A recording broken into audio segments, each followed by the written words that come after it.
So I'm looking for a new podcast host. If anybody knows anyone out there who was looking, Nashville Willie reporting for duty.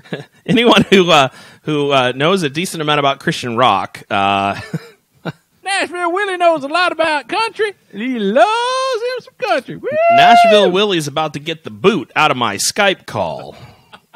No, I'm just kidding. Of course. All right, let's get started in. Let me see here. Let's get started in 3, 2, 1. This episode of the Rock and a Hard Place podcast is brought to you by Tweaked Audio at tweakedaudio.com. Tweakedaudio.com, use the code HARDPLACE, and they will give you 33% off of your purchase. That's tweakedaudio.com. This is the Rock and a Hard Place podcast. I'd sit this one out, Cap. I don't see how I can. These guys come from legend. They're basically gods. There's only one God, man. And I'm pretty sure he doesn't dress like that. You don't know the power of the dark side. Let's not stand on ceremony here. And now, here are your hosts, Chris Cooner and Paul Gibson. Hello, everyone, and welcome to this episode of the Rock and a Hard Place podcast. I am Chris Cooner, a DJ with Broken FM. You can check us out online at broken.fm. That's, if you kind of lean that way. Of course, obviously, you lean that way because you're listening to this podcast, and that's the way we lean. So there's a lot of leaning going on, and one guy that I lean on a regular basis, spiritually speaking, not physically because he lives away from me. I'm digging myself a deeper hole. Hey, it's Paul Gibson. Look over there. It's Paul. I'm sitting in my drop, and I'm leaning to the side. Yeah. So, it is Paul Gibson. I host the Christian Rock 20 Countdown, and, of course, sometimes the Christian Music Archive. Once in a while, when he sends me some new scripts. I think I'm going to have to just start writing my own scripts again, because I think he's just gotten lazy. And I know he doesn't listen, so I can rag on him just a little bit. Yeah. Plus, I love him, so, Yeah. I'm just ragging on him with the love of the Lord. Absolutely. It's all in the love of Jesus. That's right. All in the love of Jesus. That's right. Oh, my goodness. Well, we are happy to be hanging out with you guys again today. We've got a good-sized group in the chat room, which I'm always excited about. And we've got a topic coming up later on that they're actually giving us more and more ideas to bring up on the subject. So let's dive into some newsy stuff. Paul, I didn't ask you this ahead of time. You have a song blender? I do have a song blender, okay. So we will get into that later. We'll get to that, yes. Not a problem. I just wanted to make sure, so... let's see here. John Foreman announces something called The Wonderlands. John Foreman's upcoming solo material has been released. It says they posted a new single, Caroline, but he also just launched pre-order packages for The Wonderlands, a 4-EP, 24-song series that has been 10 years in the making. The first EP, called Sunlight, is going to drop on May 26th. So, and you can go to indievisionmusic.com and check out the promo video and all of that goodness. It's always interesting to me when John does a solo project because he's got about 10 of them now. So it's kind of like he moves in a direction and then gets bored with that solo project, so he kind of starts something else and calls it something else. What's your take on this whole deal, Paul? I don't know. I mean, I think he's one of those people who just has talent that just knows no reins. I mean, I think he's continually working on something, and I don't remember if it was an interview with you guys or just other interviews that I had heard from him and others, just talking about the sheer amount of writing that goes into each Switchfoot record and how much stuff they don't put on there. Right. I'm sure that a ton of people would give up an appendage to be able to have just a few of those to put on their album. Which was deemed not worthy of a Switchfoot record at some point or another. So, I mean, there is that. And I'm not quite sure what the deal is with the Wonderlands. It almost feels like the Wonderlands isn't necessarily the name of him as the entity, but maybe just as a collection of EPs, because he's releasing, I think, them as they're supposed to be all related to each other, even though they're being released separately. So right. I'm not quite sure if he's really changing his name with this or not, but even if he is, it wouldn't surprise me. So yeah, I don't know. I mean, it's definitely an interesting place to be for him just because he's got so much going on all the time. And I'm just a little jealous, just that little bit. Yeah. Kirk says this is the first solo stuff he's done under his own name since Seasons, or have I been a bad fan and missed something? No, I don't think you did. Yeah, I think you're right. I think you're right on that. So, all right. Next up, we've got Knives, the band that stars Ryan Clark and Randy Torres. They've actually signed a record deal with Spartan Records and are going to release their debut LP, Anxiety, on June 23rd. There's a new music video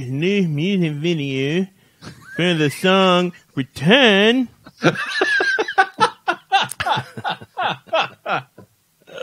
It's an interesting video, too. There is a brand new music video for their new single Return that you can check out at indievisionmusic.com. You can do pre-order packages. You can get CD, vinyl, and some other merch from Spartan. And the video was directed by Cale Glendenning. Yes, sure. That's how you say it, Glendenning. And apparently it originally appeared on ESPN. Yeah, which is pretty cool. Yeah, I agree. Cool indeed. Nothing else to say about that? No, I'm good. I mean, The music video was interesting. I mean, it's not a huge mystery to me why ESPN was the destination for it. A lot of people in the comments on Indivision were like, why ESPN? I don't get it. ESPN seems like a weird choice. They're not a music video channel. Wait a minute, there are music video channels. What's the deal? And I'm just like, it's a boxing video. Right.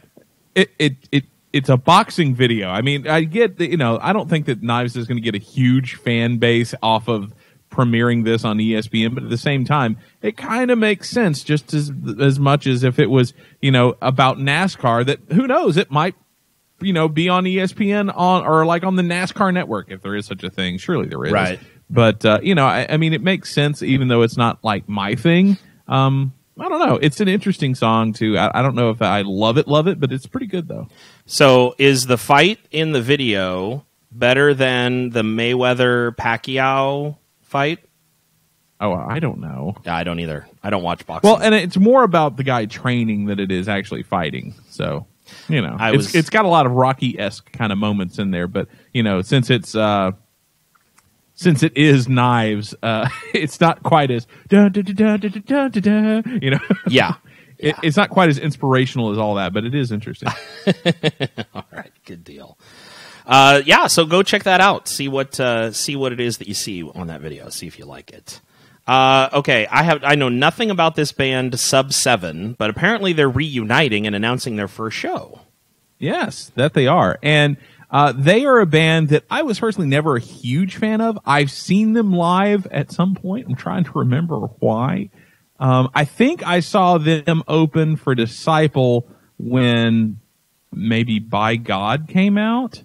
So I think it was them and then Staple and then Disciple. But Sub 7 was kind of like a screamo band that never really got as much traction as I think a lot of people thought that they should. Okay. They weren't bad, but their vocalist, at least at the time, didn't do much for me. I would have to go back and revisit some of their stuff. I think I have at least one of their records because I found it really cheap. And I was like, hey, I might want this someday. It's $1. So, they were on Flickr Records, which is of course where Fireflight started out. Mm-hmm. And Pillar started out, and Staple for that matter. So, I mean, they're in pretty good company. I don't know that there are a ton of people out there just really clamoring for a Sub 7 reunion, but then again, I don't know that many people that I get to hang with and just discuss Christian music, except for you guys. So right. I don't know. Maybe there is. Maybe I missed it somehow, but I don't know.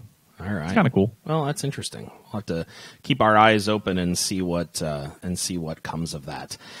Stephen Christian, you're wondering what he's doing now since he left Anberlin, or since Anberlin, I guess, went away. They called it quits. He was a contestant on a recent episode of The Price is Right. He was the first contestant called down at the beginning of the show, and he gets to go on stage for the second game. You can check out the video on indievisionmusic.com. From what I hear, he supposedly comes back to spin the big wheel, but he's not the big winner, so that's it. He did not win anything other than the, I think, Samsung tablets that he bid on to get onto the stage. Yeah.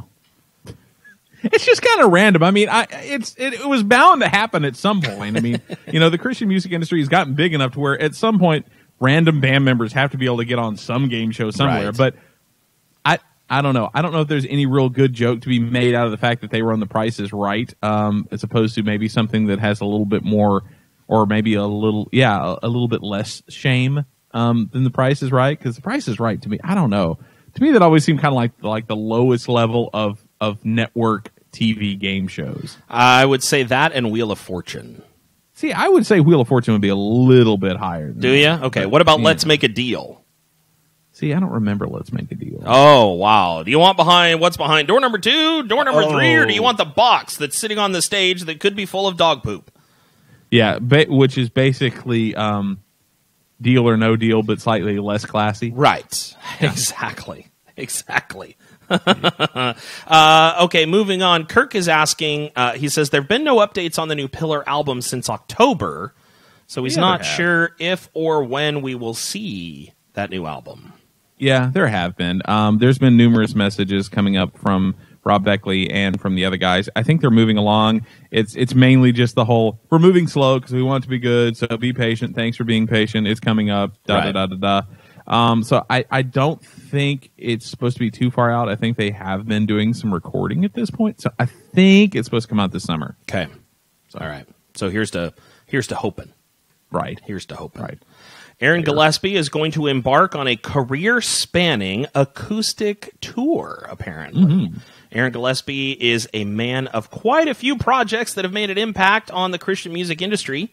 This summer, he's going to be going on his very first solo headlining acoustic tour throughout the United States. His set list will include songs from all of his bands, including Under Oath, The Almost, and all of the music that inspired him over the years. William Beckett, formerly of the Academy... The Academy is, exactly. Yes. Will also be a special guest on this tour. You can check out the upcoming tour dates and all of that good stuff at indievisionmusic.com. And be sure to catch Aaron behind the drum set for Paramore's current Writing the Future tour. Yes. So that whole Paramore connection, I don't know, still kind of blows me away a little bit. I don't know. Aaron drumming for Paramore just seems so strange to me. I know that Aaron's a good drummer, and so I don't want to take anything away from that, but Aaron, huge in his own right, but then to put that aside and to go drum for Paramore, which is... probably pays better. Well, and it's gaining steam in the mainstream market. Yeah. I don't know. It just seems very odd to me. I don't know. I think to some degree with him, and I want to say that I kind of got this vibe when we interviewed him on the show, was kind of almost like, it's great to have your own things where it's all you and, everything depends on you and you have all this creative control. On the other hand, it can also be a little bit sapping. It's kind of nice just to step behind a drum set and just do what I can do and have done forever and kind of comes naturally. So I think that he's enjoying earning a paycheck, not being in charge of anything for a little bit, and just having a ton of time on his hands to work on these other projects that he really does, have a lot invested in. Whereas Paramore, all he has to do is show up. And that has to be kind of nice. Yeah, I can see that. I can definitely see that. It just, I don't know. Just him playing for Paramore just seems strange to me. I don't know why. It just seems strange. Well, let's take a quick break and let's listen to what it is that Kirk has to say in the other stuff, shall we? Meanwhile, at the Hall of Justice. I'm my mother's child. I've been a fan of Josh Garrels ever since I discovered his album Jacques Ronda a few years back, and I've been looking forward to his newest album, Home, ever since its announcement. As usual for Garrels, he takes his signature sound fans love and pushes on in new directions. I'm my father's son. Lord, to me, a wife. Mouth of shield sings alone. While Garrels has a unique vocal style that some may not appreciate, those that do like it really seem to love it. He's also a talented musician, taking various styles like soul and folk on this album and blending them together with a little hip-hop for added flavor.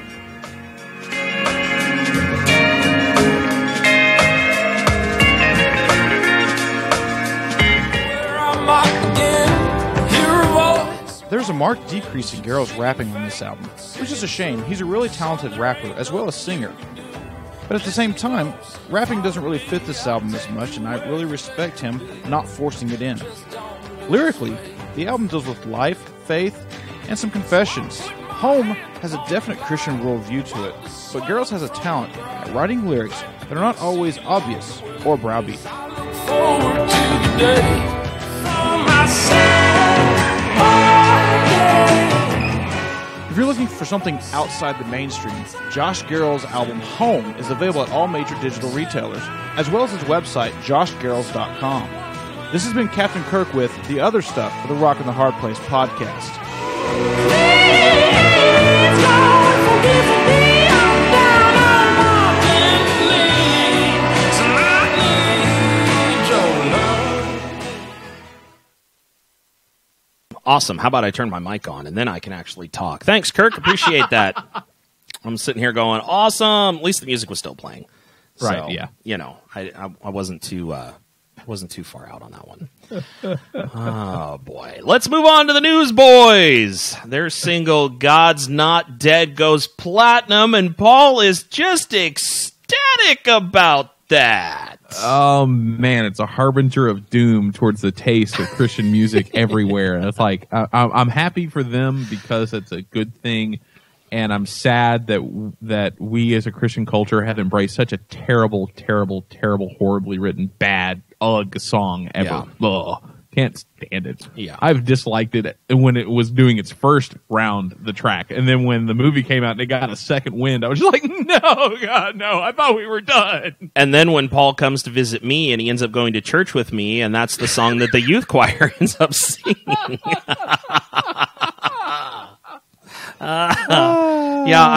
I sat down and Paul came and sat down next to me, and the youth choir goes up onto the platform and starts singing, and it was God Is Not Dead. The look on Paul's face was absolutely priceless. Well, but here's the deal, though. I will say this: at least it had a cuteness factor to it with that. Michael Tate's not cute enough to sell that song to me. I'm sorry. I can understand that. Yeah. I can definitely understand that. Well, for a song nowadays to go platinum, I don't think people understand how much it takes and how much more difficult it is to be heard above the noise in that regard. You know, we probably will not see much in the way of albums going platinum too often anymore, just because of how easy it is to buy individual songs. But then that song has to really resonate in order to be able to sell that many individual copies to push it to the platinum level. Yeah, So- because what you have to think about is that song first came out, like 4 years ago? Was it that long ago? It seems like it was forever ago. I don't think I've been able to escape that song in forever. So, I mean, I know it's been a while. Let me see here. Luckily, we have the internet. It's amazing how quickly we can get this information. It is, and I'm hoping that, let me see here. At least the discography here. Here we go. Man, they have so many albums. I know. 2011, November of 2011. So Yeah, it's been just 2015. short of 4 years. Yeah, wow. Wow, that's amazing. And think about how many times you've heard that song. Right. And I mean, you know, it's funny because, I mean, a lot of it just has to do with the Christian music industry because it's still small enough to where you think about how seldom that happens, whereas it happens still fairly often, at least for singles in the mainstream market. But yeah, for a Christian song to go that huge, I have a prediction for you. Okay. I don't think anything except for a select few praise and worship songs for the next 4 years will go platinum. Really? I don't see it. Wow. I really don't. All right. So you heard it here from Paul first, folks. Yeah. I could be wrong. I'm sure there will be like one or two exceptions, like something that's already on the brink that had been building up from like 10 years ago that's getting close. But I don't think that there will be anything new that will come out that will go platinum in the next 4 years that isn't praise and worship. All righty then. Of some brand or another. Well, would you consider that song a praise and worship song? I would, yes. Okay. Yes, All right. very much so. Very much so. Captain Kirk agrees with that statement.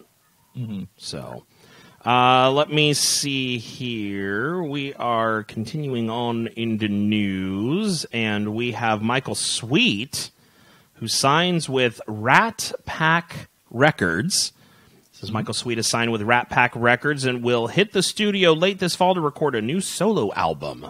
In other news, Stryper is in the last week of vocals and guitar solos before wrapping up their new album, Fallen.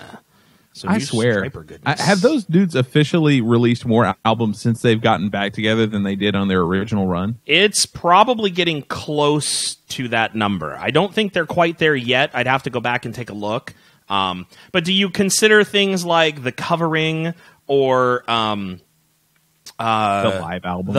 Right, they did the live album, but then they basically did the re-release of a bunch of their old songs so that they could regain the rights to them. That's true. You know, so I mean, I don't know. I don't guess I would technically count that. Well, that would be the thing. Is what do you consider as album releasing / is it new music only, or do you consider that any album that has been released under the Stryper name? Yeah. No, you got a good point there. So. I guess I would consider it new original records as opposed to the ones that are like kind of an excuse to put out something. Because you're right. I mean, the second covering and the covering, the second coming. Second coming, covering, yes. Yeah, the second coming and the covering, both were back-to-back releases for them. And both of those weren't really original material, depending on how you put it. But I'm looking at their discography right now. So before they broke up, originally there was Yellow and Black Attack, Soldiers Under Command, To Hell with the Devil, In God We Trust, and Against the Law. So that's 5. So since then, original records they've done Reborn, Murder by Pride, and No More Hell to Pay. Okay. So they've only got, what is that, 3? 3. So they got 3, and then they got a 4th one on the way. Now, if you count the covering and the second coming, they've already surpassed it. Gotcha. And the live album, if you count that. Yeah. Wow, that's crazy. Yeah. Oh, it'll be interesting. Because under live albums, they have 7 Weeks in America, which came out in 2003. Extended versions, which I didn't even know about, which came out in 2006. Greatest Hits Live in Puerto Rico, which came out in 2007. And Live at the Whiskey A Go-Go in 2014. And actually, I watched that video. They had a video that Tim got a copy of that I was able to stream and watch them do that show. It was really interesting. Yeah. Really interesting. Nice. Nice. Yes, it was good. It was very good.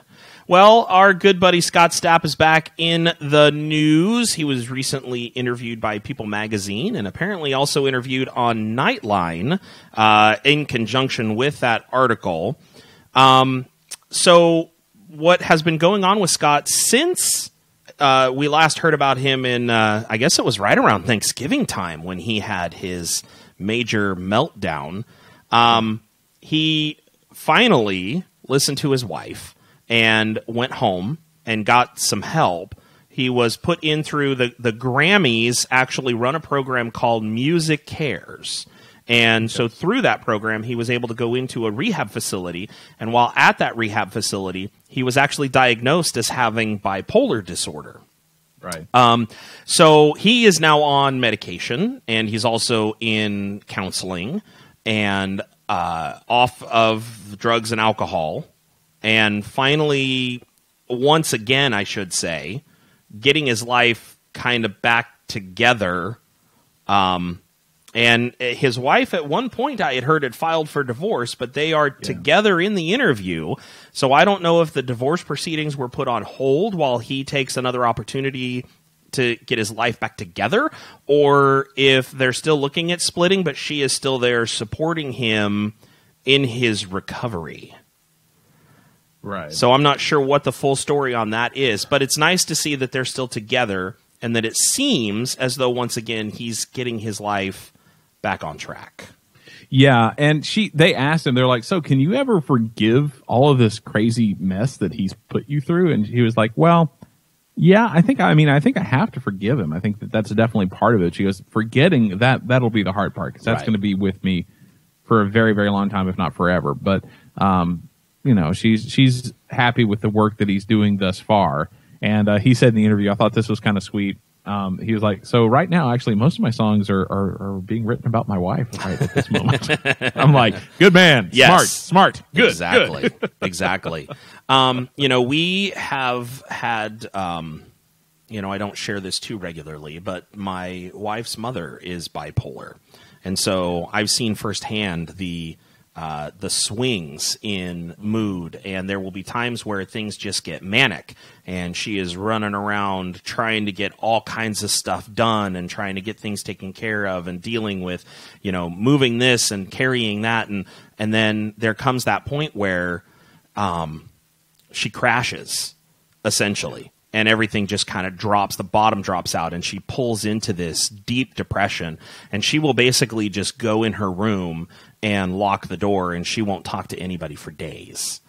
Now, they have tried to put her on medication, but her body reacts differently to medications than most other people. And so what she, so if a medication is supposed to bring you down, it'll bring her up. If a medication is supposed to slow your heart rate, it increases her heart rate. And it's this way across the board, like any medication. So she found a medication that makes her level, but it makes her heart race and throws her into a tachycardia. Oh, dear. And so she can't take pills to offset the tachycardia and help her with the whole bipolar thing. So it becomes this, we end up having to just kind of deal with... Okay, right. Nana's in a bad place right now. We're just going to let her do her thing. And then when she gets out of it, then we'll continue to go back around and spend time and all of that kind of stuff. So it's a stressful situation for everyone involved. And so I feel for Scott and his family, because this is one of those lifetime things. This is a forever diagnosis. And if he ever decides that he's feeling really good and wants to go off his medication, then he will have another episode like we saw back at the end of last year. So, hopefully for him, he's able to pull it together. Honestly, so there's the selfish side of me that would love to see him continue to make more music and that kind of stuff. But I don't think that he can handle the pressure of touring and going out and promoting his stuff. It could be. One of the other things that came out in the interview, which I highly encourage if you guys care even a little bit to watch it, it's not very long, was that he was taking, at least while he didn't say while I was on tour, but they made it pretty obvious that's what was going on. But while he was on tour, that he was taking, I think, Adderall, which had been prescribed to him by a doctor, but he did not tell the doctor that he had problems with addiction. Consequently, the doctor didn't think twice about it at the time, and it was for something. I think it was for his depression, because he's like, I've had depression for a long time, right? Which, of course, then I tried to self-medicate with alcohol and street drugs. Yeah, and alcohol and depression, those two things do not go well together. No. But so he was taking Adderall, but he got to where he was taking like double the recommended dosage. Oh, wow. And then he tried to quit, and it was when he quit cold turkey without trying to wean himself off or anything that then he went into the mental tailspin of thinking that like ISIS had taken over his family and turned him against him, that he was a CIA agent and all sorts of crazy stuff. So and he was accusing his wife of stealing money, when in actuality she froze his assets so that he couldn't. He said he left some Salvador Dali sketches at a random church somewhere in Mississippi on his cross-country road trip. Like he said, he goes, I threw a bunch of stuff that I considered valuable, including his gun collection. That's scary. Yeah. Into his truck, and then trekked all the way from like Florida to California. And he said, I don't remember hardly any of it. I just know that I gave away like 3 Salvador Dali sketches to a random church in Mississippi, and I have no clue who it was. Wow. I'm like, wow, that's got to stink. Wow. That's insane. Yeah. I mean, literally insane. Yeah. No jokes here, people. Yeah. That's insane. Is straight up crazy. Wow. Well, let's take a quick break and let us hear what it is that Tom has to say about a review this week. Well, I shouldn't say it's Tom. It could very well be Jay again, but we'll figure it out one way or the other. Yeah, here we go. Now here's something we hope you'll really like. RNAHP plays new music. Review. Fireflight. Benova.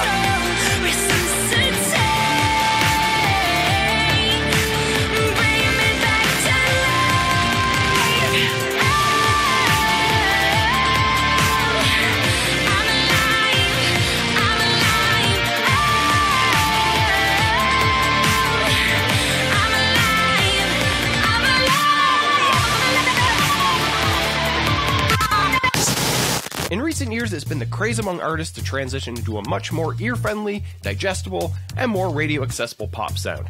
It happens at a rate too high to count, and for some artists it's been to praise, as it's matured their sound, gave them a more professional persona, and stretched the limits of the band's sound. I'm sure that some of these changes come at the discretion of the label, making the band or artist move up in their financial weight class. Catch the trendiest music wave and ride it out. With Fireflight, however, their latest album Nova was a crowd-funded venture, another trend in and of itself. Crowd-funded albums give the artist the freedom to do what they want without label or producer pressure. With that said, I always feel like crowd-funded albums will be a clearer vision of what the band really wants to produce musically. Take Project 86's Wait for the Siren and Knives to the Future. This is clearly evident. Two crowd-funded albums that are easily their most ambitious to date. Disciples' latest Attack is a welcome return to form, however stays within the confines of where they've been musically for the last couple albums. Fireflight have went out on their own with a Nova, and the final result, well, it's anything but stellar. Something just isn't working with the Nova, as Fireflight have went full out pop on this one. Unfortunately, it's not the kind of pop I'd like to give my time listening to.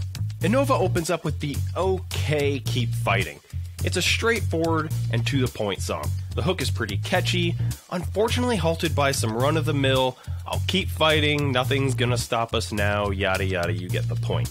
It's a very cliche, I can do anything, the world can't stop me song, with annoying amounts of auto-tune. Lightning is a bit stronger, and I do like some of the effects, and the chorus is actually pretty cool. I'm sure live this song translates pretty well during that moment. The problem is the rest of the song is so standard that the chorus actually sounds more ambitious than it actually is. Lyrically, it's nothing special, but neither is much on Nova. With I've Got the Power, I was hoping for a cover of Snap's The Power from the very early 90s, but I couldn't be so lucky. Another song about having some unspoken power that gets the singer through any situation. Does it sound familiar to a song you only heard 2 tracks ago? Safety is probably the weakest of the 12 songs. Safety actually features Stephen Christian from Amberlin, who doesn't help save this song much at all. I like Christian's solo part, but I don't like how his voice and Don Michel's mix. Also, I'll Be Your Safety is used a little more than I'm comfortable with. The harmony isn't really that great either. I'm not trying to nitpick the album to pieces, but the lackluster parts drown out the better parts of the songs, unfortunately. Resuscitate is probably my favorite track, although I'm not sure how much that's actually saying. I like its use of depth within the song. There are parts just before the chorus that sort of flatten out before going into the deeper, heavier, and I use this word loosely, chorus, followed by a bit of a dubstep breakdown. Out of My Head would be so much better if the whole chorus wasn't I Can't Get You Out of My Head, over and over and over again. Simply repeating the title hardly constitutes a good chorus. I like the atmosphere of the song, and the chorus sounds great, but overly simple lyrics disable this song from being better than it is. It's really unfortunate that Fireflight took a turn for the worst. Now, it's not an awful album, it's just a very bland one.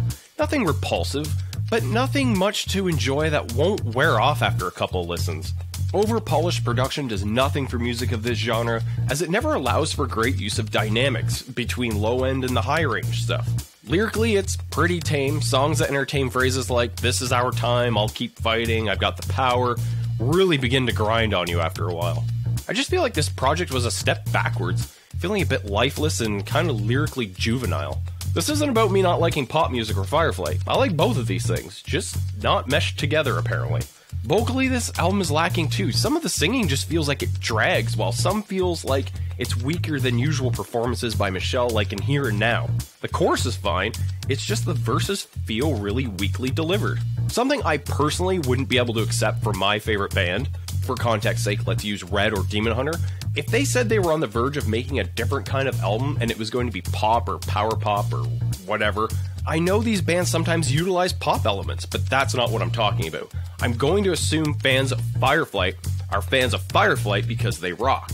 Plain and simple. I don't like Red because of their ability to play any style of music. I like Red because they rock. And I would be really disappointed in them if they pulled a career move like this and made a really poppy album. And Release the Panic doesn't count. That is still a rock album. So that's also not working in the album's favor. Most of the courses offer enough catch to get you to listen, but because of the overly simple, sometimes annoyingly repetitive lyrics a la Safety and We Are Alive, the auto-tuning, and a lot of the times just straightforward pop rock chords, I've just heard better and I have no reason to stay listening to Fireflight's latest. A pop album in the Fireflight library feels out of place, and on top of that, it's just not that great of one. Stick to what you know, guys and girls. It was working for you. I give Fireflight to Nova 2 rocks out of 5. Wow. I want to know how he really feels.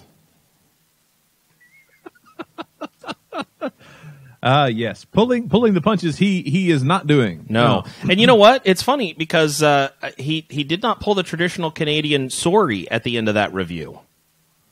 Sorry, guys. Your album stinks. Wow. Yeah. No, Jay, you know what? I applaud you for being that honest. I mean, I think it's fantastic. So if you want to know more about Jay Myers, you can check him out at UCB Canada.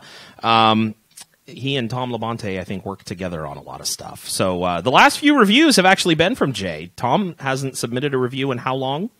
I don't know. And the last time he was in the chat room, I think, was when he was actually on the show. So Tom is slacking. He's slacking. Come on, we know there's time. not that much stuff going on in Canada. Well, actually, the snow is melting, so I bet you there's a lot more going on than we really think. Yeah, you know. So I'm sorry, Tom. Well, if you are gonna buy, Bruce says I'm amazed he gave them 2 rocks after that scathing review. Well, it's like a 1-star Amazon review, you know. If you are going to buy a new album and you need headphones to listen to it on, we would like to encourage you to head over to our good friends at tweakedaudio.com. That's right, tweakedaudio.com. They have 7 different styles of headphones. They have 7 different colors for you to choose from. Here's the cool parts, though. You get free shipping. You get a lifetime warranty.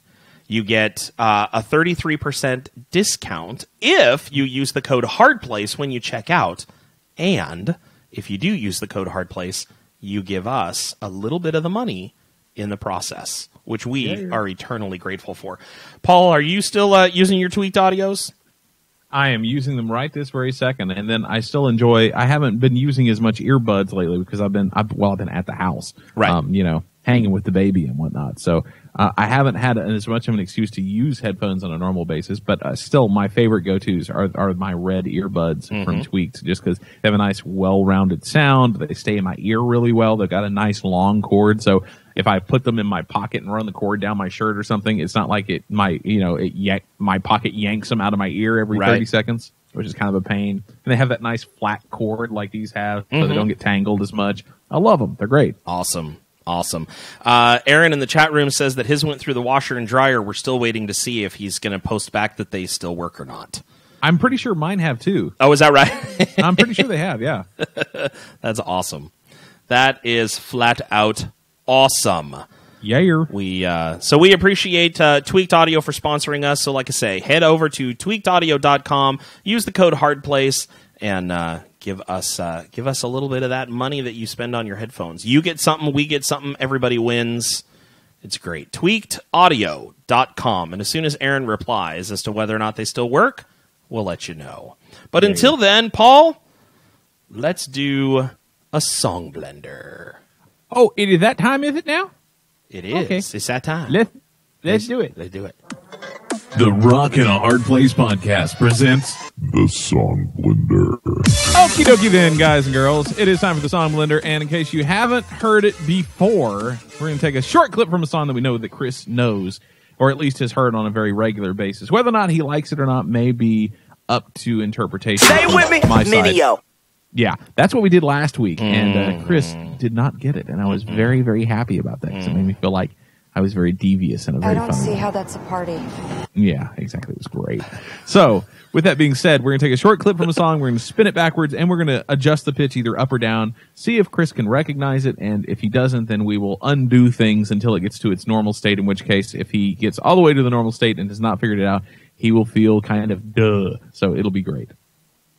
That's what I have to say. Yeah, great. Are you ready? Yeah, no, yeah, no, yeah, All right. no. All right. Yeah. All right, here we go.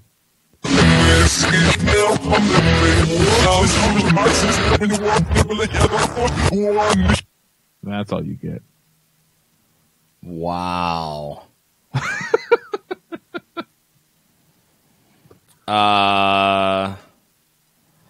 Wow. That's something that needs to be played again. Okay, let's do it.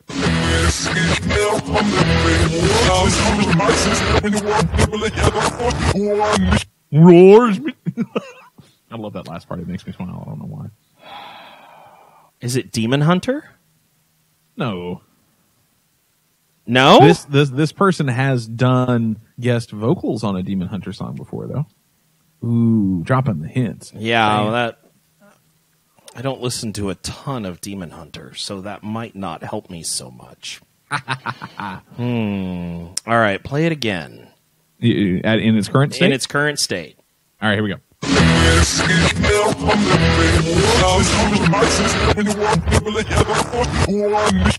There you go. Yeah, there I go. It sounds much heavier this way, I gotta say. Yeah, it really does. That's kind of what's throwing me, is it sounds much more probably grungy than it may be. Well, let's take the pitch bend off it. I think that will help a lot. Let's do that. Let's go ahead and pull a weak sauce on me. And all right. Here we go. Weak sauce up in the window and...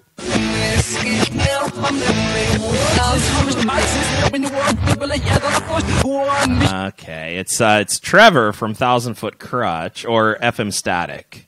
Okay. Let me think about this. I'm impressed that you got that. My brain says stop, but my heart says go. Oh, yes, it is. It is indeed. Woo! Yeah. And for all of you who are like still running a blank, here it is, front ways, as Chris did not have to hear it to know what it was. Here we go. You know, don't follow that yellow brick road when your brain says stop. Your heart says go when my brain kicks in. And that's it. Awesome. I'm wondering how many people in the chat room got that at the same time I did. I am very impressed by you, man. Really? I seriously know that you are doing better than I would do if the shoe was on the other foot. Oh, that's funny. That is funny. So Aaron replied back. He said, yes, his headphones do still work after having gone through the washer and the dryer. Tweaked audio, ladies and gentlemen. Booyah! You were supposed to play the crowd, but that's okay. Tweaked audio! That's right. For the win! For the win, FTW. Okay, Paul. Okay, Paul.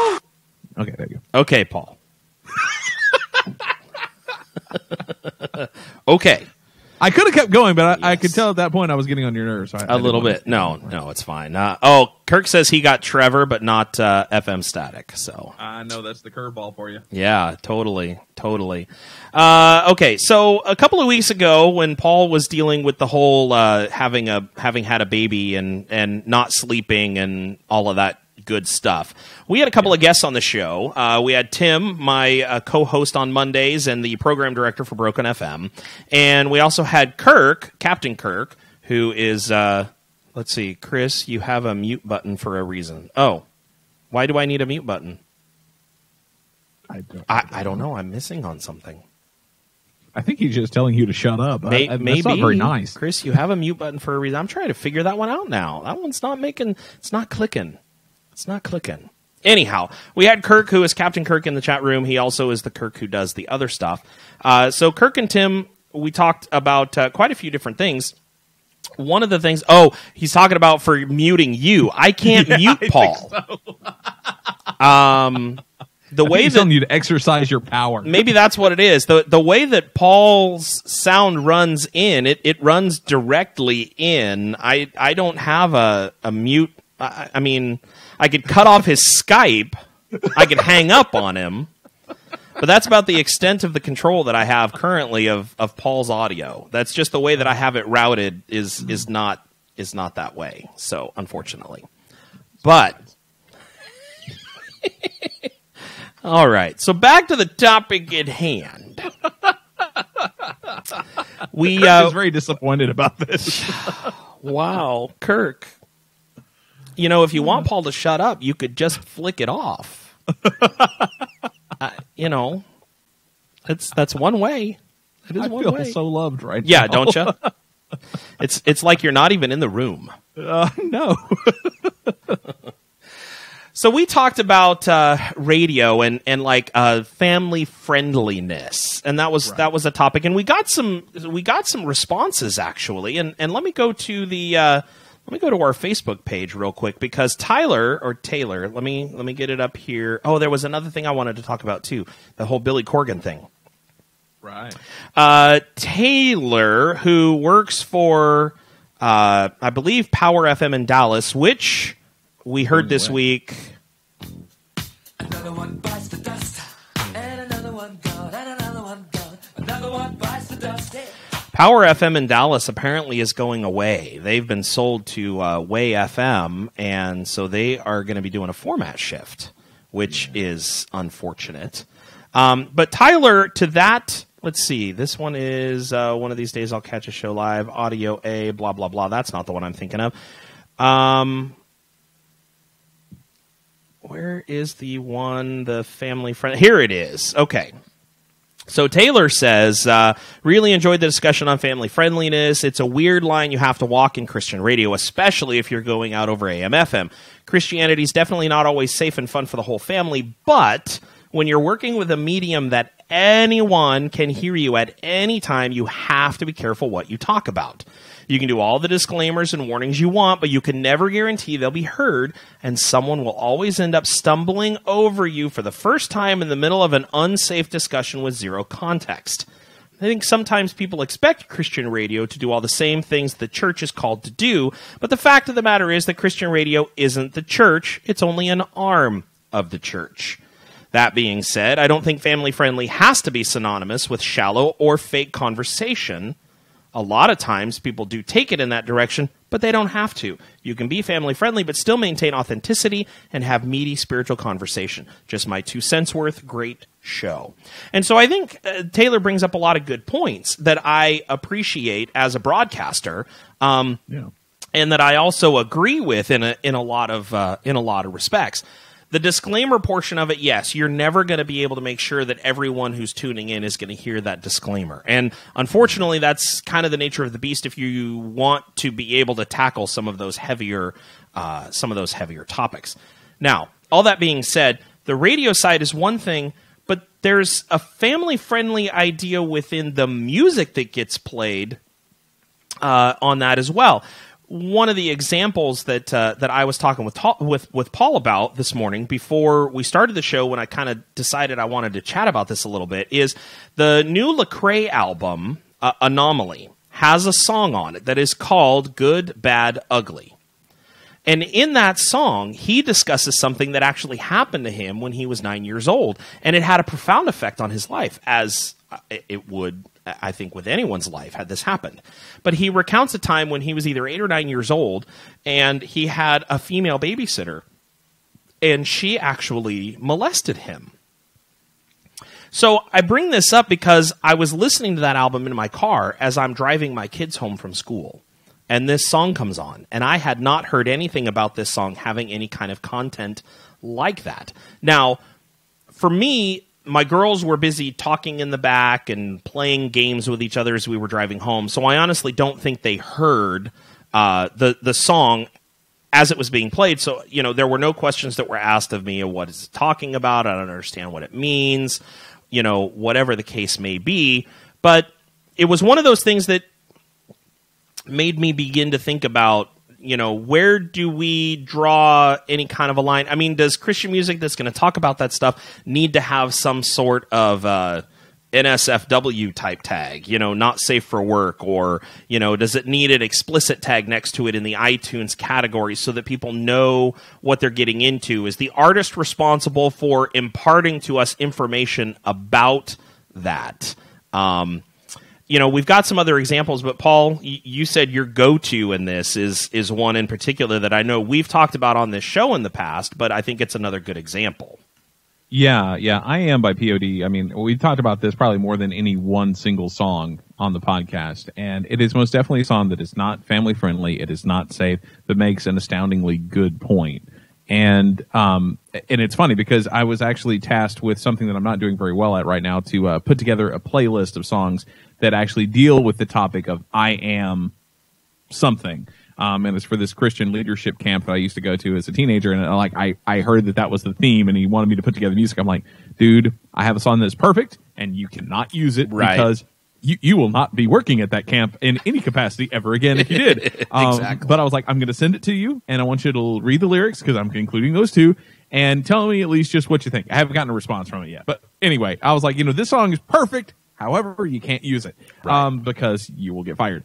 So, I mean, that one to me is so perfect, but the biggest problem with it is the controversy that it stirs is the same reason why it's important, is because it makes you think, and it makes you question things a little bit, and I don't know, it makes you think outside of the bubble that we sometimes put ourselves in as Christians, where everything is safe, everything is clean, everything is sterilized, and you get so used to what is mentioned in at least popular Christian music, and especially Christian movies, where it's just somehow everything always works out okay. Why? Because we have Jesus. I'm sorry. I mean, in a bigger universal sense, yes, once you die, you have a better thing to look forward to. It doesn't mean that you're not going to get beheaded by ISIS or get beaten up in the streets for something that's totally random that may even have nothing to do with your faith. I mean, there's no guarantee that you are going to live healthy, wealthy, and wise because you claim Christ as your Savior. Mm-hmm. That is not guaranteed anywhere in the Bible. If you think it is, you're wrong. I'm sorry.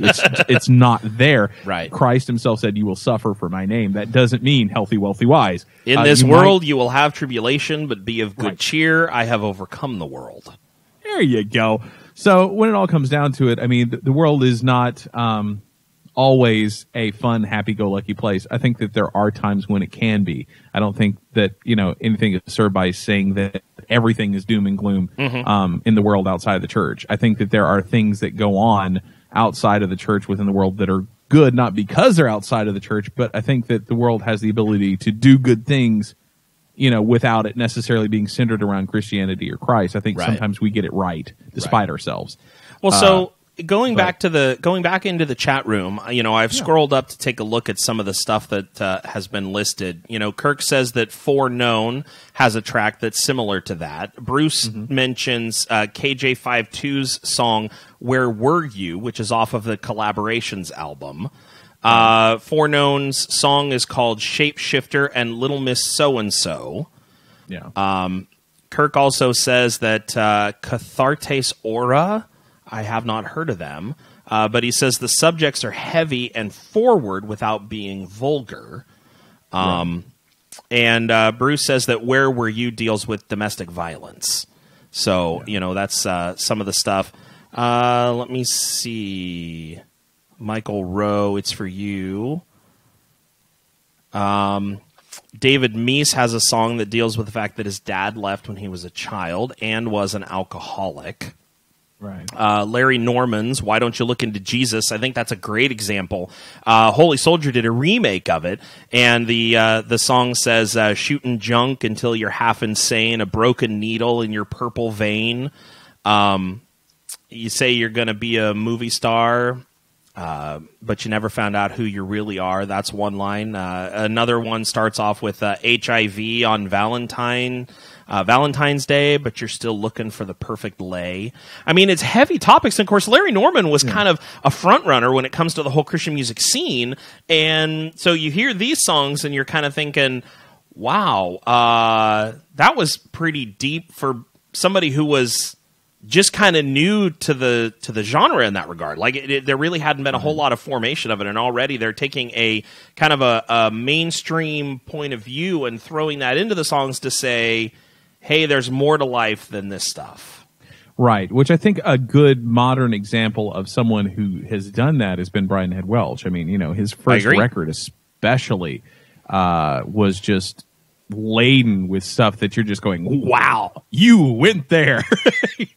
And I think that there was full of heavy topics, and as you guys have pointed out before, his book is just like laden down with all this stuff that he has had to deal with or has put himself through, and that's what he knows. And why would you want I mean, I'm sorry. Why would you want anything else from him but to address these things that most Christians have never had experience with? And he's been there. He's done that. He's gotten millions of dollars for being just a huge name and a huge celebrity and someone who does a good job of what he does, and has come out the other side saying, you know what? Been there, and it's not worth it. There's nothing there that Christ can't fulfill by himself.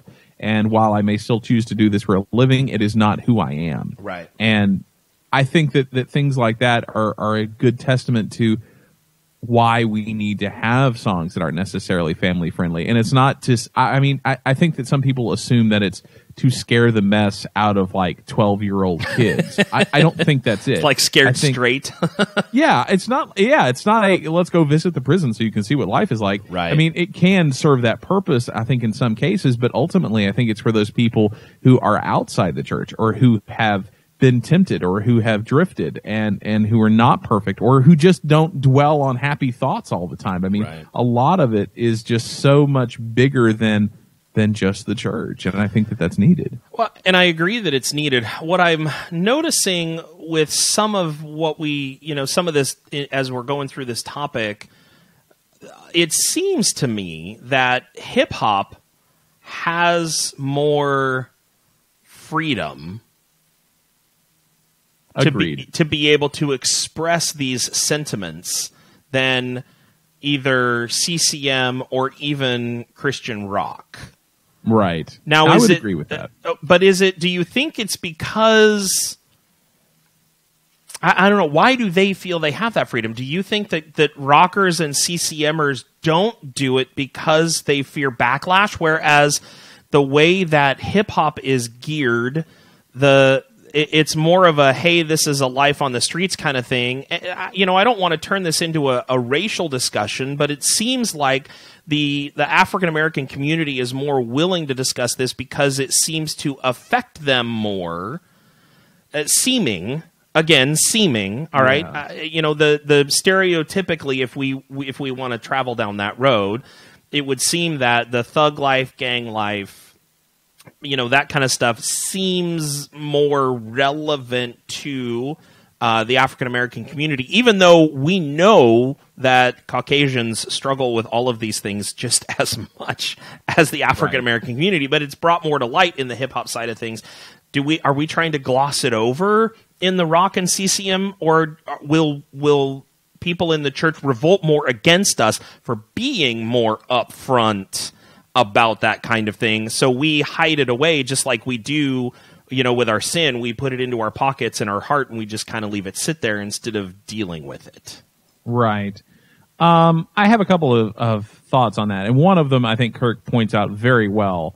And I will attribute this to him as more than me, but I will voice him on this. He says, because hip hop is on independent labels, not owned by the CCM industry and gatekeepers. I think that is a huge part of it because, by and large, with few exceptions, most hip hop artists are on a label that doesn't answer to a higher up, that at least isn't someone who has been there, I guess, because Lecrae runs Reach Records, and most other hip-hop record labels that are within the Christian community have been started by hip-hop artists. It's not as much of someone like, not to dog on Brandon Ebel, he's just the only one that I really know that well of. He started Tooth and Nail, and I think that he was willing to push a ton of boundaries, and he, should be noted for that. But at the same time, he was not somebody who was in a band, or much less in a mainstream band, or was ever, strung out on drugs on the street and played in, back alley bars or something like that, and then started a record label and had, a huge ability to talk to other artists about that. That's not who he is. Or at least if it is, that has never been publicized. That's not who he is. Whereas you've got someone like Lecrae, or Derek Minor, who just started his new label, and all these other people, they feel like they are people who, if they haven't been there and done that, they've been really close to it. And I think that they are people who get it a little bit better. And then, without trying to sound racial about it, because I think you're right, that doesn't necessarily have to be part of the conversation, but I think people expect hip-hop artists, or even just African Americans in general, to have that quote unquote real talk. I mean, like they're going to be honest with you. They're going to say what's on their minds. That's kind of what hip hop is about. I mean, half of it isn't written down in the first place. It's just, off the top of their head, they're saying what they're thinking at the time. And I think it tends to be, it does tend to be more real. Yeah. It tends to be more just blatantly honest. And there's nothing wrong with that.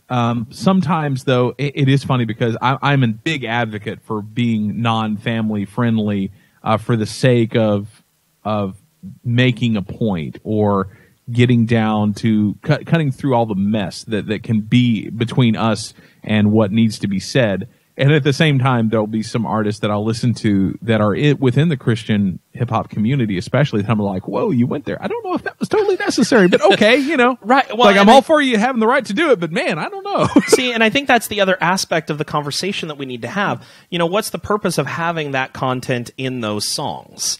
Right. Are you talking like this? Are you sharing this stuff for the express purpose of shocking the listener? Right. Or are you doing it to show, hey, this is where I was, this is where you may be, and I'm not there anymore, and you have an opportunity to not be there anymore either, because God is bigger and greater than these things that we are holding on to in the hopes that they will, improve our life. They never will. Come with me and let's do this this way. This is where the hope is. This is where the light is. And I think that I think hip hop artists have the ability to do both. I think they have the ability to shock with their content. But I would hope that most of them, like Lecrae's song, I think it's a healing thing for him. First of all, it's cathartic to talk about it. I think it's going to help him as he continues to process it.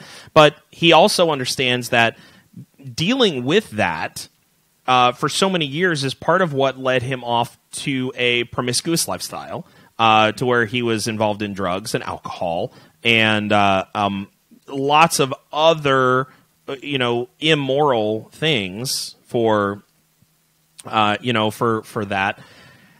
It's one of those things that it just, are you shocking or are you educating about who you were and where God's brought you since then?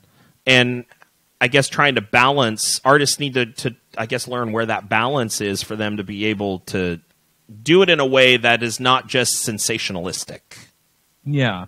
And I mean, there have been a share of bands that I think a lot of people question whether or not they were just being shocking for the sake of being shocking. I mean, you would talk about a group like Rackets and Drapes that were basically, very quickly painted as the Christian version of Marilyn Manson. And, right. They talked about abortion and molestation and all this kind of stuff. And it was very shocking, and whatnot. And I think that at least at first, and I can't speak for them since then, but I think their heart was in the right place, and I think that they were trying to give people a sense of art that was not being fulfilled within the Christian market that was very different. Same thing probably with White Collar Sideshow. Happy Go Lucky? No.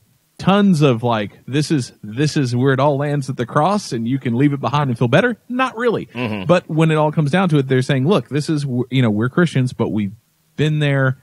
It's not fun. Mind you, we're dwelling on that to a certain degree, but we want you to know that that ultimately you can come talk to us and there's more. Right. You also look back to a band called Tantrum of the Muse. I remember back when I was getting HM Magazine, in high school, everyone was talking about Tantrum of the Muse. And I actually ended up with both their CDs, but their first album was actually called A Heart is a Two-Headed Sperm.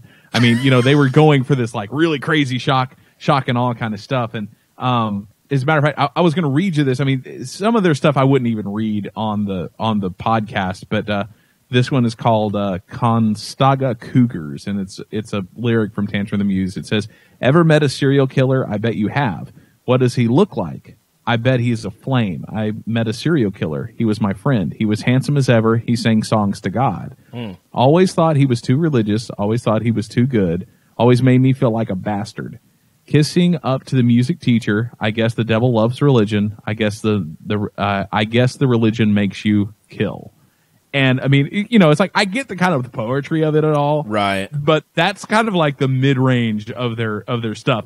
I mean, they had a song called an entire album actually called Modern Music, and it was the S in music was a dollar sign, and the whole thing was the idea of, like it's all about money. You're a jerk, you're a bastard, or whatever for being involved in it for the money. It's all about the art. It's all about God, and it was so funny because all their stuff was so edgy and so weird, and it was very art driven. I mean, no one would ever have doubted that, but at the same time, everyone was constantly on one side or the other of the fence of going, "Wow, that was too much, too far," and other people are like, "Wow, somebody finally said it." I mean, it was just this combination of those things, right? And sometimes it is hard to know where their hearts are and where their minds are. But at the same time, I also come down on the idea of it's interesting that we live in a time where we can say, "Okay, that's too much for me. I don't have to listen to it." Totally. And I like the fact that there are people who do get something out of it, even if it's not for me. And I think that that's a nice thing that we can actually experience now, as opposed to maybe, the early years of Christian rock when Larry Norman was like the edgiest thing you would have ever heard anywhere near Christian music. Not that it was tame, but still, I mean, it's nice that there are options to where it can be something for you that doesn't necessarily have to be for everybody else. So Bruce in the chat room brings up an interesting, an interesting aspect of this that I had not thought about. He says that he can't listen to Where Were You because there's too many bad memories. Yeah. So if a song hits too close to home, then I can totally see where you would have a hard time listening to that song because it brings up all of that history. Kirk says he finds that they're letting the listener know that they're not alone and that they've been through the same struggles as well. Sometimes it's done for shock value, but not as often as people think. And again, that's where you end up trying to judge the heart of the artist and figure out where the artist is coming from. And you're hoping, all of us are hoping, that they're doing it for the right reasons as opposed to just for the sheer shock value. And those are out there because it's gonna drive some sales. I'm sure that there were people that went and bought the POD album because they thought that it was going to drive sale, or because they thought it was going to be either limited time or they wanted to hear what all the hubbub was about with the song I Am. So I'm sure that it drove some sales, but I don't think that's why POD did it. No. I think that POD did it because they want people to understand, look, you in the church, you don't get, when you're trying to tell somebody about Jesus, they're going to go, who is this guy Jesus? And what good is it going to do me to look to him for anything? Right. So. Yeah, and I agree. I mean, it's really just about being able to, I think more times than not, whenever we're having a really difficult time dealing with lyrics and controversial content within songs, is I think that there's a certain amount of common sense that goes into it. I mean, obviously, if they came out with a song that was just the F-bomb and that was the only word just said with different inflections, I don't think anyone would go, oh, I totally get it. See the point they're making. Yeah, I mean, there is some level of common sense that goes there, but I think most of us can see a difference between, okay, they're getting at something that I don't understand, but they're getting at something, and this may not do anything for me, but that's okay because I can leave it there on the shelf, or I can delete it out of my iTunes, or I can change the station if that song comes on. I think too many people get into the idea of it has to be for every moment. It has to be the lowest common denominator possible for every audience, or otherwise it's somehow worthless. Right. And I think that a bunch of it just comes down to choice. You have to choose what is best for you. If like was said in the chat room, if it brings you back to a dark place where you don't need to be, or it brings up baggage that you've long left behind, and it just reattaches that to you, skip it, delete it, do whatever you need to do. I don't think that KJ would be offended by that. No, totally. I think that he's going to have an understanding of that. Obviously, if that song was written because of something that he was dealing with in his own life, then he's going to be understanding in that regard of your ability or inability to listen to that particular track. Certainly. And it's not like he's going to come knock on your door and go, hey, you got to listen to the whole album if you're going to, you're going to do that. You got to listen to the whole thing. That's all or nothing. It's all or nothing. Make sure you listen to the whole thing. Well, hey, I want to bring up a slightly different aspect to this, just because I went, when I figured out that this was going to be the topic, I went and did a search for controversial Christian rock lyrics. Or, ironically enough, there hasn't been nearly as many articles written about this as I thought there would have been. Okay. But it brought to mind something specific.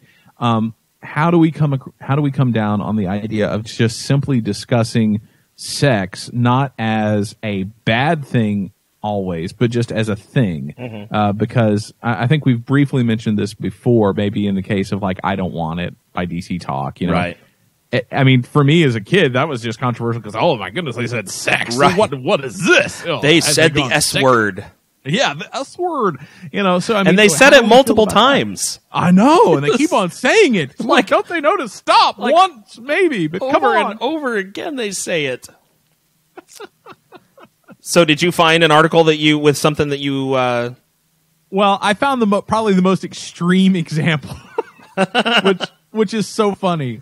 So remember how we were talking about heads up about things, right? And to those moments where we're like, oh, well, maybe you should not listen to this any further than here because we're about to get crazy heavy with this. I'm trying to find this exact lyric. It's in this article. Oh shoot, where did it go? It is so funny to me because I don't think about the group Vigilantes of Love as being a controversial group. Okay. And apparently they were. Really? If for no other reason than just this song. Dang it, where'd it go? I saw it, and then this is driving me nuts. I'm trying to scan it. Oh, here we go. I found it. The song is called Love Cocoon. And I'm just going to read you this whole little article about it. It's very short. It says, Love Cocoon by Vigilantes of Love. Ah, yes. When it came to sex in the Christian music arena, all but two songs took the unexpected Don't Do It, True Love Waits approach. Charlie Peacock's Kiss Me Like a Woman and this little ditty. Both were controversial, although Vigilantes of Love's Love Cocoon slid underneath the radar for years, mainly because it was on an indie CD. It was a pro-sex within marriage song, as was the Charlie Peacock tune. Vigilantes of Love reworked it for their Slow Dart Train CD, and boy, did people complain. It was the metaphors. I'll be your gunslinger. I want to look for your fruits and put my hands on them. I want to uncover your swimming hole and dive right in. Not very subtle. Needless to say, some people were not keen on the idea of a song suggesting Christians liking sex, even if it's inside marriage. Right. So, I mean, to me, it's like, if Song of Solomon had been written today, I could totally see him going for the whole diving in your swimming hole thing. Right. But at the same time, I also get why parents would be like, okay, yep, you can't have that CD anymore. So, okay, I get this. I really do. I was brought up in an exceedingly conservative church. And, you know, at this point in my life, I have come to realize that when the church talks about sex, we do it wrong. Most churches do not discuss it in the proper way. We tell our kids, or at all. We tell our kids, don't do it. It's wrong. It's bad. That's all you need to know. It's evil. Stay away from it. Right. You know. And then we say, but once you get married, then it'll be okay. Yeah. And I think that's totally the wrong attitude. You know, we wonder why abstinence doesn't work within the church, and it's because that's the way that we approach abstinence. We don't teach sex in the church in the proper way. We need to teach what it's designed for, why God created it, and that it's something that is to be cherished and looked forward to in the confines of marriage the way that God intended it. That it's not just about making babies. That's only right. That's only a side effect. You know, that's like a side benefit. That it's meant to be as part of a bonding process of you to your spouse, who you are supposed to be joined with for the rest of your life. Yeah. You know, we don't paint it in that. One of the pastors at our church, he has done it the right way in teaching his kids about sex. And, you know, he goes just far enough to where his kids understand, look, your mom and I enjoy this aspect of our marriage. It's not the only aspect of our marriage, but it is a special aspect that we get to enjoy because we are married. And so it allows them to understand that sex is good in its proper context. It's never been painted as a bad thing. Yeah. The church needs to jump on board with that, and they need to be teaching this. Bruce says that song sounded like the Song of Solomon. It totally does. There is an entire book of the Bible devoted to married sex. Yeah. People forget that. Yeah. It's the whole book. That's what it's about. And it was written by, quote unquote, the wisest man in history. Exactly. That's exactly right. And that's what I don't understand. When people begin, I only deal with the New Testament. The Old Testament was before Jesus, and so none of the Old Testament is really applicable to my life today. If you want us to go with the Song of Solomon being okay for today, then you need to go through the book of Leviticus, and you need to see that they stoned people for these different things, and that you're no longer allowed to eat pork and all of this. And I'm like, I want to strangle you. The Bible as a whole is a perfect book for teaching, for educating. Everything about it is useful in some part of your life. Yeah. But there are aspects. If nothing else, if you want to get really that down on it, I mean, Jesus, as far as is recorded, never had sex, so maybe you shouldn't either. If you're like Jesus. That's the thing that I think we miss out on is that you don't get to cherry pick what portions of the Bible you think are applicable. You either have to say all, or you have to say none. I don't like this idea of being able to cherry pick. And the Bible itself says that sex is good, but it also says that it's designed for married people, that those people that are committed before God to that long-term, lifetime relationship. And I feel like part of the sexual revolution back in the 70s happened because so many people kept saying that sex was bad. And it suddenly became realized that, no, actually, sex feels pretty good. Yeah. That then you go through this, well, if it feels good, then I'm just going to go do it and forget everything else. Right. And so you begin that downward spiral. And I blame the church in part for that because of the closed-off way, the lack of openness that we have when communicating about these difficult topics. It's the same with alcohol. The church taught for years that alcohol was a sin and you shouldn't ever touch it. And that's not scriptural at all. Yeah, speaking of which, I've got a song reference for you on that one, too. Oh, okay. And this is one that got alluded to in the chat room as well. There was a song by the Swirling Eddies called Hide the Beer, the Pastor's Here. And the whole idea of the song was to point out the whole idea of hypocrisy of sin restrictions on Christian campuses. Yeah. And it said it's extremely common to prohibit things like consumption of alcohol on these campuses. But it says the song wonders about the rules against sinless, against sins less obvious to the named eye. It says, quote, the hate in your heart, you're hiding it well, but the booze on your breath is easy to smell. So the idea is that it's very easy to point out certain things and to just focus on those, as opposed to the other things which might be much worse but are less obvious. Right. And I think that's a good point. And don't get me wrong, I get why you're not supposed to drink on a college campus, because most people at that age, their brain isn't even quite fully developed yet. And unless you're like a junior or a senior, you're too young to drink anyway. Right. So, I mean, I get it, but at the same time, it's one of those things where it's like we do end up focusing a little bit too much on that and not on other things. Because I would much rather be hanging out with someone who had a beer every now and then than someone who was just constantly running everybody else down and constantly just, gossiping and just doing all these other things that, while they're harder to point out and go, see, there's direct evidence, it's unequivocally wrong because I can see you drinking or whatever. Right. There's bigger fish to fry in the world, whether or not somebody has a beer. So Bruce says that they also did a song called Dancing Naked. I don't remember Dancing Naked, but I totally believe it. They also had a song called I think it was called Something You Wouldn't Ordinarily Do or something like that. But it's just all this list of things. Yeah. And it was like drive a sports car, smoke a cigar. Let me see. Do your duty, shake your booty. Something. I don't remember. One of them was turn on your spouse.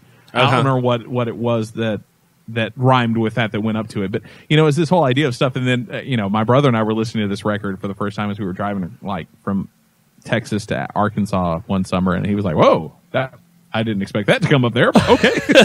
He goes, I guess if you're supposed to turn somebody on, your spouse be a good one. So, I can get that. Exactly. Well, and I mean, we never even discussed the 77s and their album Pray Naked. Right. Which I think was more along the lines of, when you pray, you've got there should be no barriers in your prayer life. So, pray naked because you can't hide it from God anyhow. Yeah. I don't think it's talking about a physical nakedness, but everybody automatically jumped onto that bandwagon when that album came out. So it's, this is one of those topics that's really difficult for a lot of people to discuss. And, I hope that we as believers, as we become more confident within our faith, that we can have the ability to carry on these discussions and to talk about this stuff in a way that's edifying and not just sensationalizing. And that's the big thing that I think a lot of people are missing out on is the edification portion. We're supposed to talk and discuss things. We're supposed to be like iron sharpening iron. We're supposed to make everybody better as believers when we spend time with them. And so I want to kind of push those boundaries a little bit, open your brain up to thinking of these things in a bigger way, but not in a mainstream way. I mean, I still want us to focus around these things in a biblical sense. That's the goal, is to be talking about this stuff in reference to the Bible, not the world's point of view. So we got to make sure that our perspective is correct when we dive into some of these things, and people are going to disagree with me about alcohol. They're going to believe 100% that alcohol is bad, and no Christian should ever touch the stuff because it leads to bad things, and that's fine to have that perspective. If you can show me in the Bible specifically where it says all alcohol is wrong, then I will change my point of view. But as of yet, I've never seen anybody who can prove to me 100% that alcohol should not be served. And don't tell me that what Jesus made at the wedding in Cana was grape juice, because I'll slap you. With the love of Jesus. In my heart. Yeah. I mean, the party planner comes to the homeowner and says, this is the good stuff. What did you save the good stuff for the end for? Normally you use the good stuff at the beginning, get people drunk, and then you serve them the cheap stuff. But you save the good stuff for the end. Right. So, I can't quite jump on that bandwagon of that Jesus only served grape juice, that he turned the water into grape juice at the wedding in Cana. That's me. Here I am taking the Bible literally again. Uh-oh. So, good discussion. We would love your feedback. If you have comments, questions, whatever, let us know. Facebook.com/RockInAHardPlacePodcast. You can also email us, rockinaHardPlacePodcast@gmail.com. We've got, those are some ways to get a hold of Paul and I. We both check the email. So, let us know. Give us an opinion on what you think. We're not going to hold it against you. We may tell you you're wrong, but we'll still love you.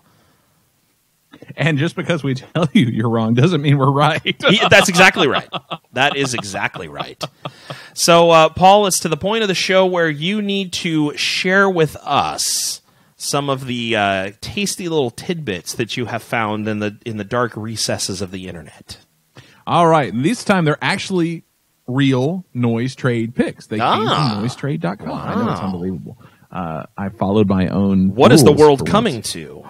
I don't know. Anyway, as many of you may have heard, the band Mae, that's M-A-E, is doing the 10th anniversary of their Everglow album tour, and it also features Mike Maines and the Branches and All Get Out. So there is a little sampler. It doesn't have a ton of stuff on there, but there is a little sampler which includes 3 songs from Mae, one from All Get Out, and one from Mike Maines and the Branches. So I highly encourage you guys to check this out. It's 5 songs total, in case you're not doing the math along the way. And I'm going to play for you a little bit of the May song that's on there. And just because I know that not everyone may know who May is. Anyway, you see what I did there by total accident? That was lovely. Of course, this is assuming, there we go. Got my player back up there. So it's called Suspension, excuse me. And here's a little taste of it. Here we go. Now I can't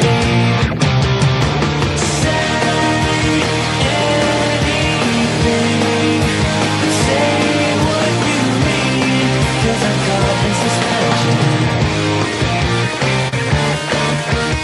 Now I'm wanting this for sure, and I'll beg for nothing more. I'll plan all day and drive all night. You'll love what's in store. So there you go. That's May with Suspension. And, of course, that you can find on the full-length album called The Afterglow. Mm-hmm. And also on that nice 5-song tour sampler that is up on noisetrade.com. May is an interesting band. I honestly wish they had come along later, because when they were first coming out, it was back in the day when I was like, it needs to be, kind of 1,000-foot crutch Demon Hunter or heavier, otherwise it's crap. So I actually kind of dig them now, but of course it's harder to go back once a band is kind of sort of done, right, at least, and dig into their catalog, at least for me. I think there are some people who just really just get into that idea of, I've never heard of this band. They're already broken up. They've been broken up for 20 years and their stuff is great. My brain doesn't work that way. For some reason, whenever a band, I know they're done with their output, there are very few bands that I care about as much once I know they're done, which is sad. And I wish I wasn't that way, but I am. Anyway, the other one comes from another little sampler that is on noisetrade.com. It's by the band Great Awakening. And I had heard of these bands, I think mainly because of some posts on Indie Vision Music, but I didn't really know that much about them. They're kind of fall into the pop indie kind of category. And the sampler there has 3 live songs and 4 studio songs. I believe they're from different records. And I don't know, I kind of dig it. It's a little different, but I've got a song to play for you, at least a snippet, and we'll get right on to that as soon as I can bring my player back up. There we go. It's called Restitution is the name of the song by Great Awakening. No, I don't want to lose your fire. I should meet you here inside my house. Thanks for staying when I locked you out. 'Cause without you on the man. So there you go. That is Great Awakening, and it is off the Great Awakening sampler off of noisetrade.com. Check it out. Awesome. Good deal. Good deal. I like it so very much. Here. It is so good. Yeah. Well, yes. We briefly mentioned this earlier, but I do want to say a very heartfelt goodbye to Power FM out in Dallas, because despite the fact that I don't know that I always agreed with everything that was their idea of good, just because, I'm a different person than other people, and that's okay. But right. I think they've done a great service to the Dallas and Fort Worth area for a very long time and really put their hearts into it. And it's just sad to see it go. I mean, it's like seeing what I'm guessing would be like if your high school that you went to for years and years just got bulldozed and they were going to build another different school on top of it. It's just, there's something kind of sad about seeing it go away. And I appreciate the experience that I had there while I was there. So yeah, gonna miss those guys. I agree 100%. I've never been a listener of them, but I do know that there are a lot of people that do listen. And so it's always sad when you see another station that is going off the air, at least changing its format to something other than Christian rock. Christian rock is a dying genre, and it's hard to see that happening. I think that's the tragedy, is that it's just really difficult to see another station going away. Yeah, and it's funny though, because here's what I keep on thinking is, I run a Christian rock countdown show. That's kind of the whole shtick of the thing.